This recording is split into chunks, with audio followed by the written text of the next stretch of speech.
Every time I drive past a bridge under repair, I end up thinking about the same question. How is it possible that some concrete structures built today need major repairs after only a few decades, while parts of the Roman world have survived for nearly 2,000 years? At first, it sounds backwards. We have computer modeling, advanced chemistry, industrial manufacturing, and machines the Romans couldn't even imagine. Surely our concrete should outperform theirs in every way. But then you look at the evidence. Along parts of the Italian coastline, ancient Roman harbors still face the Mediterranean after centuries of waves, storms, and salt water. The Pantheon still shelters visitors beneath the world's largest unreinforced concrete dome, and every year scientists continue taking samples from Roman concrete, hoping to understand why some of it has lasted so remarkably well. The first time I learned about this, I assumed there had to be some lost ingredient that disappeared with the Roman Empire. The real story turned out to be much more interesting. It isn't about magical materials, it isn't about forgotten super technology, and it certainly isn't about the Romans knowing something that modern engineers don't. Instead, it's about solving a different problem. Modern concrete is designed for speed, efficiency, and the enormous demands of modern cities. Roman concrete was designed with different priorities, different materials, and a very different understanding of the environment around it. Once you stop asking which concrete is better and start asking what problem was each one trying to solve, the entire story changes. Today, we're going to travel across the Roman world, from volcanic coastlines and busy harbors to one of the greatest domes ever built, to explore how Roman engineers developed a material that continues to surprise researchers today. Because the mystery isn't really why Roman concrete survived. The mystery is why nature became one of its greatest allies. And the story begins beside a bay where the ground itself was constantly reminding people that they were living on top of a volcano. If you travel west of Naples today, you'll eventually reach a place called Pozzolanic. At first glance, it doesn't seem like the birthplace of one of history's most remarkable construction materials. The coastline is quiet. Fishing boats move across the bay, and beneath the surface lie the remains of Roman harbors that have been underwater for centuries. What makes this place special isn't just the ruins. It's the landscape itself. This entire region sits within a volcanic area known as the Phlegrean Fields. Even today, the ground slowly rises and falls over time because of geological activity beneath the surface. Hot springs release steam through cracks in the earth. Sulfur fills the air in some places, and dark volcanic ash covers the surrounding hillsides. To most people, that sounds like an unpleasant place to build a city. The Romans saw something different.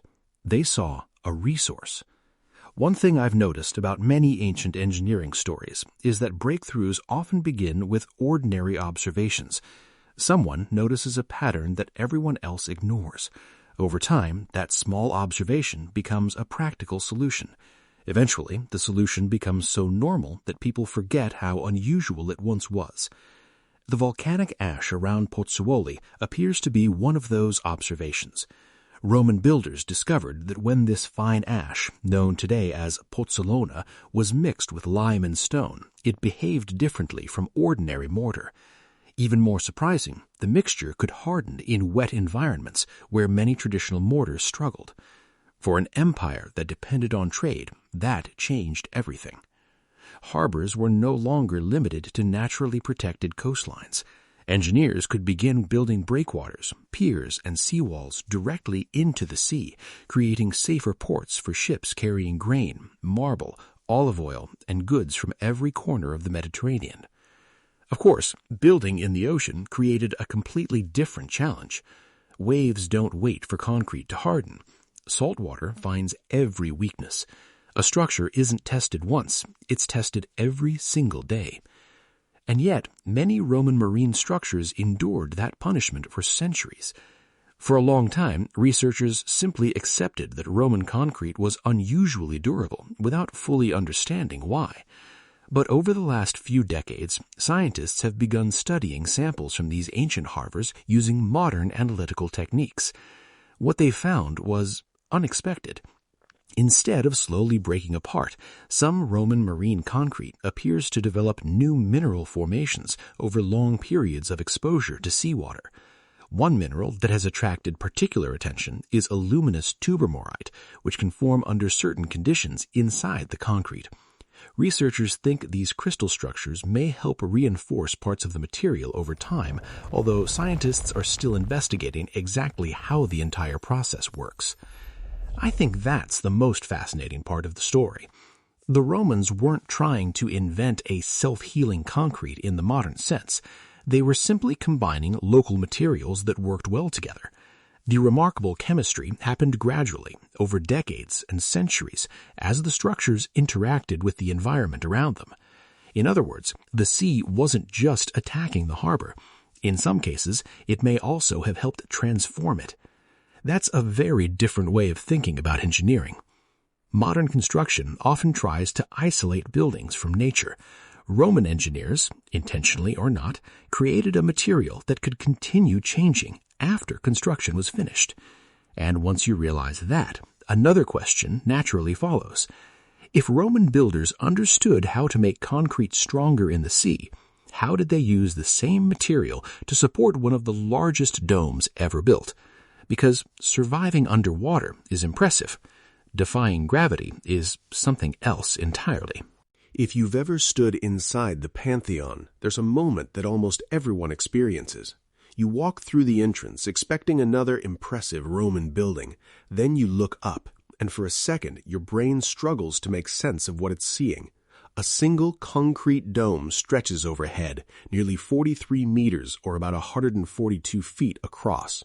At its center is a circular opening called the oculus, where sunlight moves slowly across the interior like the hand of a giant clock. When it rains, water falls directly through the opening onto the marble floor before disappearing through carefully designed drainage channels. Even after almost 2,000 years, the space still feels surprisingly modern. What fascinates me isn't just its size, it's knowing when it was built. There were no steel reinforcing bars hidden inside the concrete, no computer simulations calculating stress, no cranes capable of lifting enormous prefabricated sections into place. Every decision had to be made before the concrete was poured, and once the structure was complete, there was no easy way to correct a mistake. Today, the Pantheon remains the world's largest surviving unreinforced concrete dome. That raises an obvious question. How do you stop something that heavy from collapsing under its own weight? The answer wasn't a single invention. It was hundreds of careful decisions working together. One of the smartest involved something most visitors never notice: weight. If you examine the Pantheon closely, the concrete isn't the same throughout the structure. Near the base, where enormous compressive forces pushed downward, the Romans used heavier aggregates, including dense volcanic rock. Those lower walls needed strength more than anything else. But as construction moved upward, the mixture gradually changed. The higher the dome rose, the lighter the concrete became. Instead of relying on the same heavy stone everywhere, builders incorporated lighter volcanic materials, including pumice, near the upper sections. Every layer removed a little more unnecessary weight from the part of the building that needed it least. I find that idea surprisingly elegant. They didn't fight gravity, they designed around it. Rather than asking, how can we make everything stronger, they asked a better question: where does the strength actually need to be? That change in thinking probably saved enormous amounts of weight without sacrificing stability. The dome itself also becomes thinner as it rises. Near the bottom, the walls are immensely thick. Closer to the oculus, they're significantly thinner. Again, less material, less weight, less outward pressure. Even the large square recesses carved into the inside of the dome, the coffers, weren't only decorative. Besides creating dramatic patterns of light and shadow, they also removed material from the structure, reducing weight while preserving much of its strength. The more I read about Roman engineering, the more one pattern keeps appearing. The biggest breakthroughs rarely came from a single brilliant invention. They came from dozens of practical improvements layered together. A lighter aggregate here, a thicker wall there, a different curve, a different proportion. Individually, none of those decisions seems revolutionary. Together, they created a building that still stands nearly 20 centuries later. And I think there's another lesson hidden inside the Pantheon. Modern engineering often celebrates powerful machines. The Pantheon reminds us that careful thinking can sometimes accomplish just as much. Because before you can solve an engineering problem, you first have to understand the problem you're actually trying to solve. And for Roman builders, that habit of careful observation didn't stop with domes. Researchers now believe it may also explain why some of their concrete developed an unexpected ability to repair tiny cracks over time. That story begins inside another remarkable Roman structure, Trajan's Markets. For a long time, scientists believed they already understood Roman concrete. It was durable because of volcanic ash. End of story. But as researchers began examining ancient concrete more closely, they noticed something that didn't seem to belong. Scattered throughout many Roman concrete samples were tiny white fragments. At first, they looked almost insignificant. In fact, many researchers assumed they were simply mistakes, poorly mixed lime, small imperfections left behind by ancient builders. If that explanation had been correct, the mystery would have ended there. But science has a habit of asking one more question. What if those white fragments weren't accidents? What if they were there on purpose? That possibility completely changed the investigation. One place where these questions became especially interesting was Trajan's Markets in Rome. Built into the side of a hill, the complex contained multiple levels of shops, storage rooms, offices, staircases, vaulted ceilings, and long corridors. It functioned almost like a modern commercial center, supporting enormous amounts of weight while standing on terrain that naturally shifted over time. When I first saw photographs of Trajan's Markets in Rome, I expected the concrete to look badly damaged after nearly 2,000 years. Instead, many of the walls looked remarkably solid. Not perfect, not untouched, but far better than I would have expected. Researchers wanted to know why. Modern concrete has one major weakness. Tiny cracks are almost impossible to avoid. Sometimes they form as the material cures. Sometimes they appear because of changing temperatures. Sometimes they're caused by small movements in the ground. On their own, these usually aren't the biggest problem. The real danger begins when water finds them. In reinforced concrete, water can eventually reach the steel hidden inside. Once steel begins to corrode, it expands. That expansion pushes against the surrounding concrete, making the cracks larger and allowing even more water to enter. It's a slow process, but over years, small cracks can become expensive repairs. Roman concrete followed a different path. Recent studies suggest that Roman builders may have deliberately used a technique now known as hot mixing, combining quicklime with other ingredients while temperatures remain extremely high. That process appears to have left behind small lime-rich fragments distributed throughout the concrete. For decades, nobody paid much attention to them. Today, many researchers believe those tiny fragments may have played an important role. When water enters certain microscopic cracks, those lime-rich particles can dissolve, releasing calcium that may react and help seal parts of the crack with newly formed minerals. It's important to understand what that means. This doesn't mean Roman concrete magically repairs every crack. It doesn't make damaged buildings instantly restore themselves. The process is much smaller than that. But even limited self-sealing at the microscopic level can slow further deterioration. I think that's an important distinction. The real achievement wasn't creating an indestructible material. It was creating one that continued changing long after construction had finished. The building wasn't completely finished on the day the workers left.